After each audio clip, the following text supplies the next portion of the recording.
What happens when America's most beloved action hero walks into a studio expecting a warm interview only to be ambushed by a host with a personal agenda?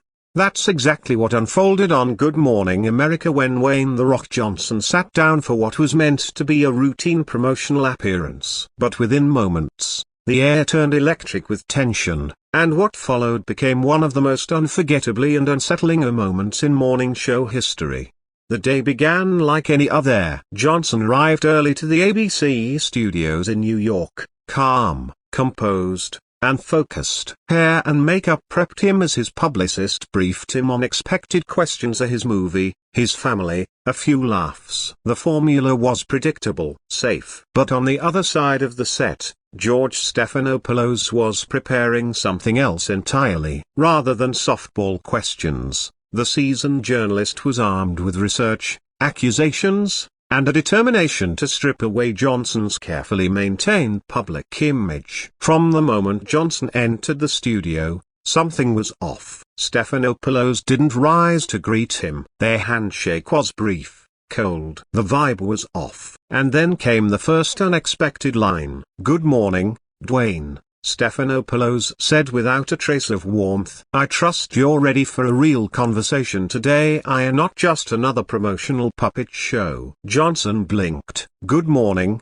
George. I'm always ready for real conversations." But this wasn't a conversation. It was an ambush. Without warning, Stephanopoulos launched into a flurry of pointed questions and accusations about Johnson's wealth, his authenticity, his public persona.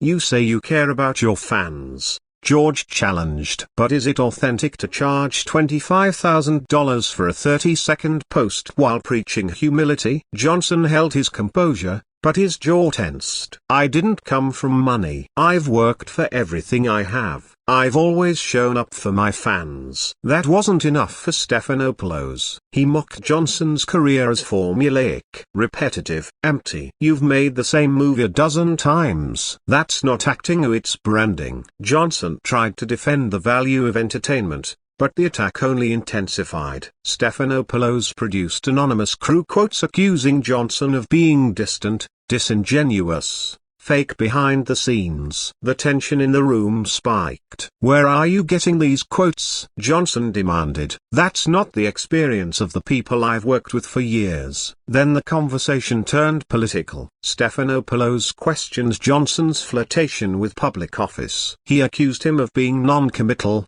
calculating, unwilling to take real stands. "That's not leadership, Dwayne. That's cowardice disguised as diplomacy." The words struck deep. Johnson responded, voice steady but sharper now. "I came here for a conversation, not a takedown. What you're doing isn't journalism, it's a personal attack." "You call this an attack?" Stephanopoulos fired back. "I'm doing my job. You just don't like being challenged." That's when the final blow landed. Stephanopoulos pulled out a phone and cited a now-defunct cryptocurrency Johnson once endorsed, an investment that failed, costing fans millions.